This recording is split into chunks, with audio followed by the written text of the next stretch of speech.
Hello students. Today we are doing a head in chapter number 2, Principles of Management. In short, I can write POM. Now, actually what is done up to last lectures?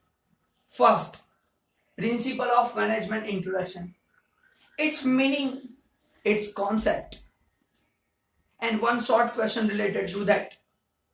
Then after, most important thing, nature. It means characteristics of principles of management. Then after, one topic is done, that is importance of principles of management. Now, all the importance may not be asked, but short question can be asked from that particular topic. That is, principles of management play a key role for a unit. Explain. This is the short question, 2-marker question. This is also one type of importance of principles of management. So today we are doing this short question also. That is what principle of management play a key role for a unit, that is business unit. Now if you are remembering last lecture, importance of principles of management, then you can understand this very easily.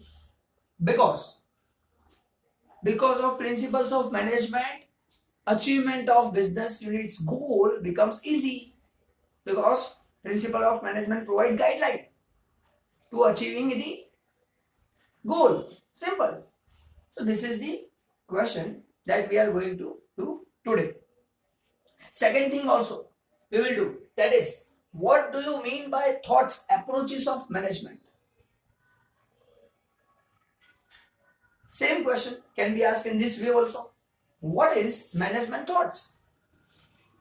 Both questions are same.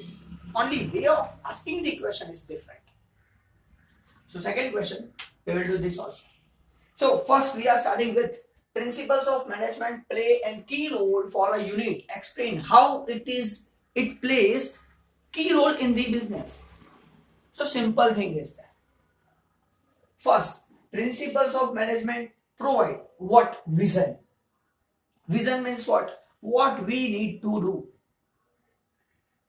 In long run, what we need to achieve. That is the vision. So principles of management provide vision to managerial behavior and highly affected the management work. Simple. Because of principles of management, work of the unit is highly affected. It is in the favorable condition, not unfavorable. Affected means in favor of the business unit. So it provides vision and highly affect the management work because of principles of management. Second thing, managers are using principles of management for achievement of the goal. That is also true. Why principles of management are helpful to managers? To achieve goals of the unit. So first thing is what? Affect the management work. It means effective work is done by using principles of management. Second, achievement of the goal becomes easy because of principles of management. Third, these principles direct the managers for decision making. So it is helpful for decision making also. So first thing is what? Why it plays key role in business unit? First thing is affected the management work. It means efficient work done by the management by using principles of management. Second thing, goals achievement becomes easy because of principles of management. And third thing is decision making in the business unit becomes easy. And fast decision can be taken in different situations. And that's why I can say, thus, we can say principles of management play a key role for our business unit. Complete. 2-marker question. And you can write in this way. Suppose in detail, write importance of principles of management asked in the examination. Then you have to write that 6 points that we have discussed in last lecture. But suppose in short, 2-marker question. principles of management play a key role for a unit, then write these 4 points, get full marks. Simple. And what is the important in these points? Provides vision and affect the management work. Easily achievement of the goals. Third thing, decision making. Help in decision making. And that's why it's play key role in the business unit. Completed. So 2 marker question complete. Now, I can say one more thing. Up to this topic, what we have completed, what is principle of management? Actually, it is an experiences made by different management gurus, and they have shared their experience to us so that we can take good decisions, proper decisions, in time decisions in the business unit. Its importance is also seen, but which are that thought? Which are that thought? Which are that experiences? What is in the thought? That we are seeing now ahead. What is management thought? We know experiences, but which are the experiences? Who have shared us their experiences? Who are they? Now actually what we need to do, which are principles of management actually? Which principles we can apply in different situations? That is start from this topic. Now, first of all, what is management thought? What do you mean by thoughts or approaches of management? That it is experiences, all of you know. So first point, management thoughts are the outcomes of researches, studies and results in the field of management. So in the field of management, researches are, studies are the results of that, application of rules and regulations are there. On this basis, which outcomes are getting by the business unit, and that are the management thought. So what is management thought? Researches, studies and results outcome is management thought. Now what is management thought? Second thing, every thought represents its unique observation. Why? Different management gurus have their different experiences, so their unique observations are there. All are different. All management gurus experiences are different, and that's why unique observations. So first of all, what is thought? Which are the management thought? That is outcomes from researches, studies and results. Second thing is what? Unique observation. Unique observation done by different management gurus. Third thing, many management gurus have represented different principle by separate opinion. Now important thing, separate opinion. Because all of we know, every person have different experiences. So opinions are also different. Same way here also. Every gurus have different opinions. Hence, so many branches, sub-branches have been developed. And that's why, because of this separate opinions, many branches and sub-branches have been developed. There is not a one principles of management or fixed principles of management. There are many principles of management given by different management gurus as per their opinion. And that's why many branches and sub-branches are there in principles of management. So in short, these 4 points are thoughts. What are the thoughts? So different researches, results, opinions, separate opinions for the particular situation, unique observations of all the management gurus, and that's why different management principal branches are developed, and thus it is called thought approaches of management. So my second question also completed. 2-marker question can be asked in the examination. So first is principle of management play a key role. How it play key role? Because of principles of management, achievement of goals becomes easy. Decisions can be taken easily. So it's play key role. Second thing, which are the thoughts? What is thought? Experiences, opinions, unique observations, and because of separate opinions, many opinions, different branches and sub-branches have been developed, and these opinions are called thoughts and approaches of management. That's it. Now, real work starts. What is the real work? Now, sir, we all understood what is principle of management, why it is useful. But sir, which are the principles of management? Who are the provider of this?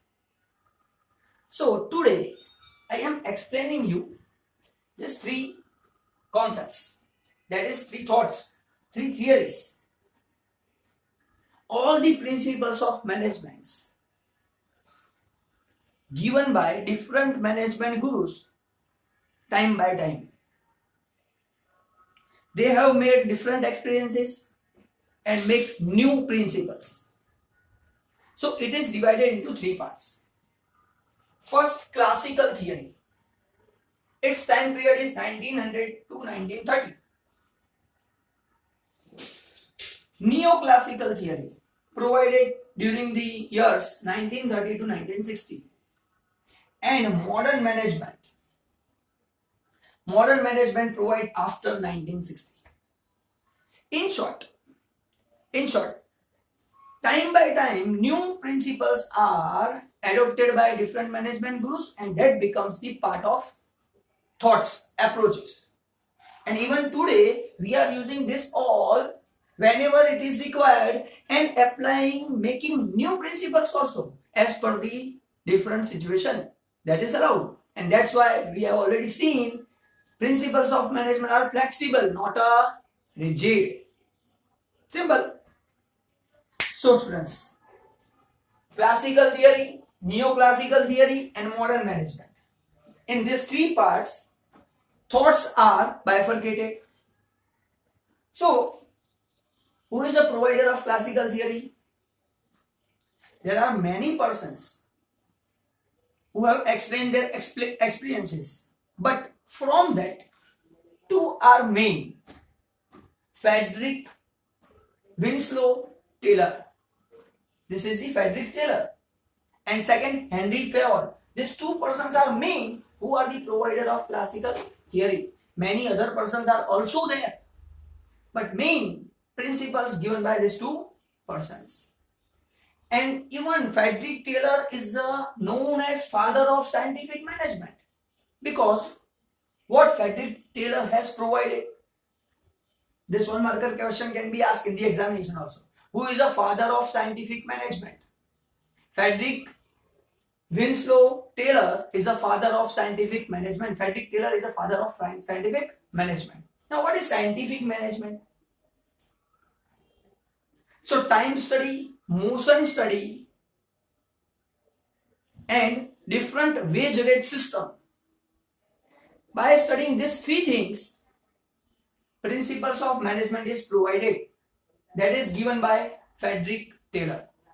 Time study, motion study, and different wage rate system. These 3 systems, by these 3 methods, Frederick Taylor's scientific management principles are provided. So Frederick Taylor is the father of scientific management. Classical theories. Second, Henry Fayol. Now, what Henry Fayol done? Henry Fayol provides principles for business units. Industrial units. Work of industrial unit is bifurcated into 6 parts so that principles can be applied very easily. So principles are also applied as per the 6 parts.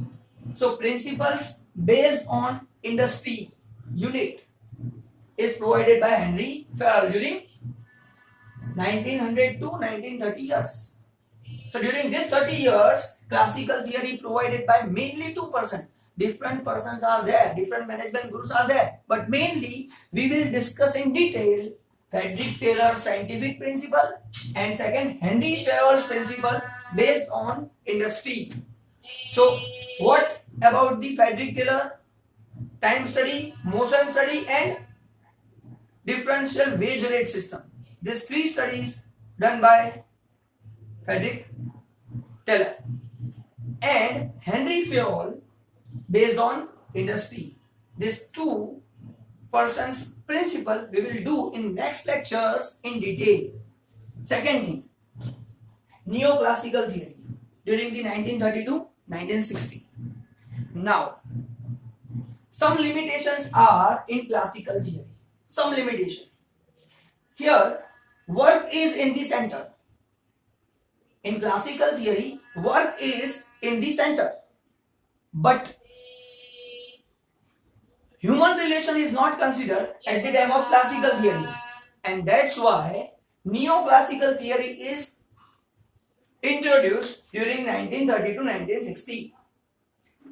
Alton Mayo is a promoter of neoclassical theory. Now one marker question. Who is a promoter of neoclassical theory? Alton Mayo is a promoter of neoclassical theory. One marker question. Who is the father of scientific management? Frederick Taylor is a father of scientific management. Who provide industrial based principles of management? Henry Fayol provide industrial based principles of management. Alton Mayo is promoter of neoclassical theory. How Alton Mayo works?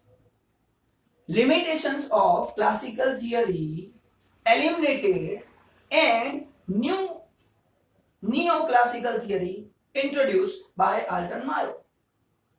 Now what Alton Mayo done? Human behavior.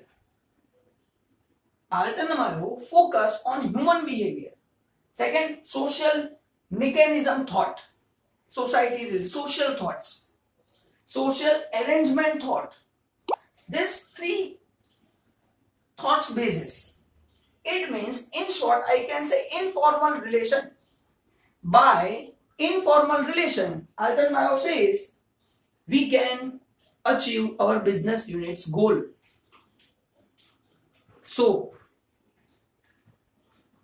Alton Mayo eliminate limitation of classical theory because in classical theory there is not focus on the human relation.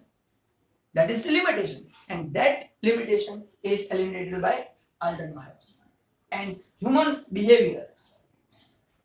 On the basis of human behavior, informal relation with the humans and getting the benefit and achievement of goal of the unit becomes easy. You can save, you can provide informations, you can provide facilities to your men, humans, and getting maximum benefit from your employees. So its focus in Alton Mayo's focus is on human behavior. Going ahead, last after 1960, modern management. Now, Peter F. Drucker is a father of modern management. Now, 2 fathers here. Classical theory, scientific management's father. Father of scientific management is Frederick Taylor. Father of modern management is Peter F. Drucker. So, modern management provided by Peter F. Drucker. Now, what is in modern management? Computer technologies, new machineries, new technologies are in the business unit. automation of work is done in new management. Minimum resources, maximum benefit can be achieved in modern management. So, in short, we will study in the chapter Frederick Taylor's principles, Henry Fayol's principle, Alton Mayo's human behavior related principle, and modern management, Peter F. Drucker's principles. If we will complete this all topic, our chapter will be over. So, only these three things are remaining in the chapter, which we discuss in next lectures. Today, my lecture is completed. Bye-bye. Meet you in next lecture.